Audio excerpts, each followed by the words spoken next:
Mga kabayan, eto na ulit tayo. Magagawa na naman tayo ng vlog, video. Ang aming target sana ngayon na iba-vlog is yung mga halaman. Mga halaman, mga puno. Dahil magfo-fall na.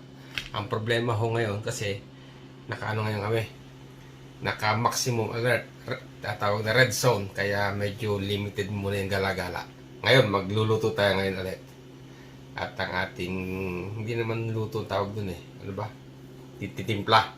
Kasi hindi naman niluluto. Gagawa tayo ng atsara. Tingnan nyo to. Sige, samahan nyo ako at pakita ko sa inyo yung paggagawa natin ng atsara. Okay, ito na yung ating main ingredients. Yung dalawang papaya. Babalatan muna natin. Siyempre, lilinisin bago balatan. Ayan.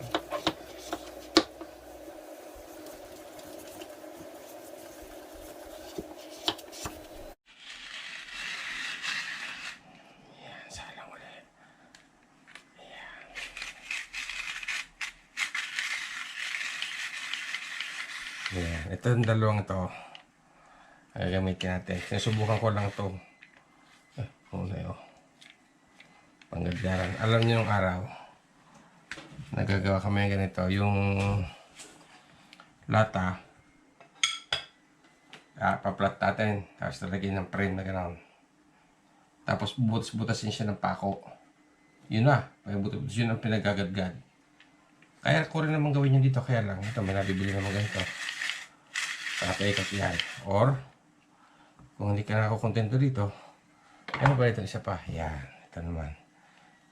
Pang cheese at saka pang maliliit. Pwede mo siyang gadganin. Oh. Parang mas maganda pa ito kasaro sa isang pinapaikot na yun. Medyo mukhang ewan lang. Natural lang ang bilhin din na yung gumagana. Gumagana mo siya masyadong pino kaya lang mukhang matagal. Kaya dito na ka na lang siya ginagadgad.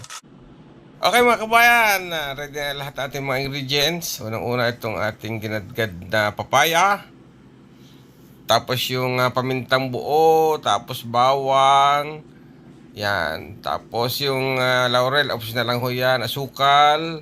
Ito yung pasas, sibuyas, saka asin siyempre. Saka itong ating ginadgad na carrots din. Ayan. Meron pang bell pepper at saka yung luya.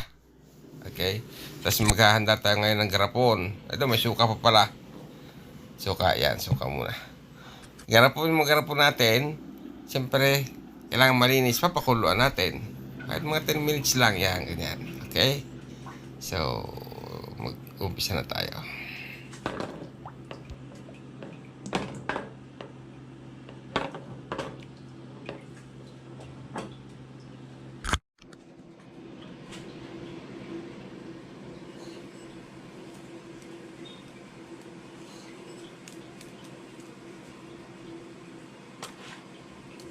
Yung paglalagyan ng suka. Kaya suka dito. Salang tayo.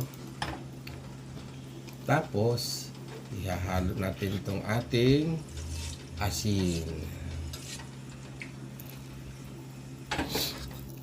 Mimix lang natin buti isasama. Ihahalo na natin kasabay na natin yung asukal. Yan.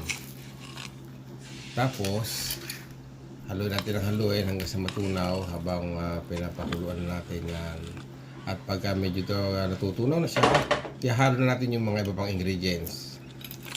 Itong bawang, itong sibuyas, sabay-sabay na yan. Itong ating luya, yan. At yung pamintang buo. Yan, papakuloy lang natin yan. Medyo matagal-tagal din. Okay. Tapos, ibimix lang po natin mabuti at ayos na ang ating atsara.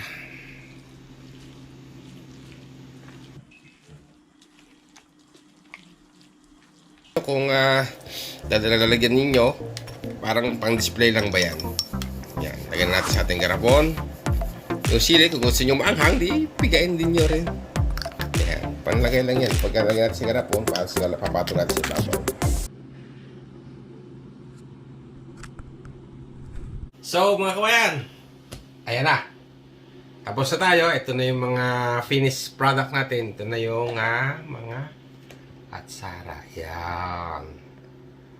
Kaya lang, okay na rin naman to. Pwede na itong kainin.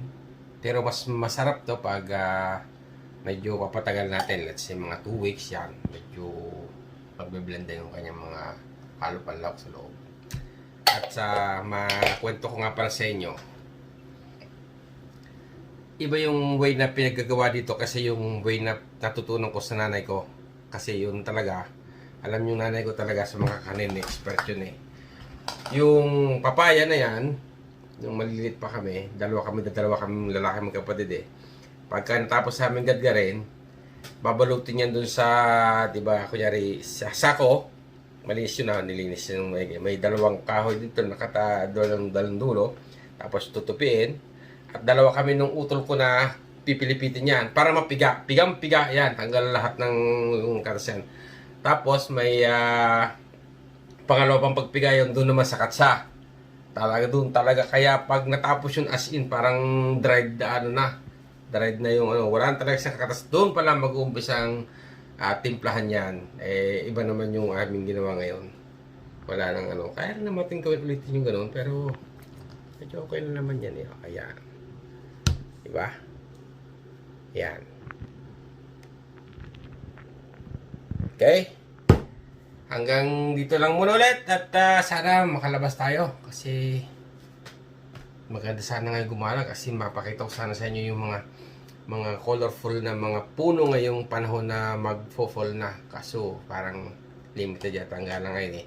Basta hanggang sa muli, samahan nyo ulit kami sa mga susunod na video at huwag nyo kalimutan mag-subscribe at like na rin, pakishare na rin kung kayo may panahon. Salamat po, inyong kabayan!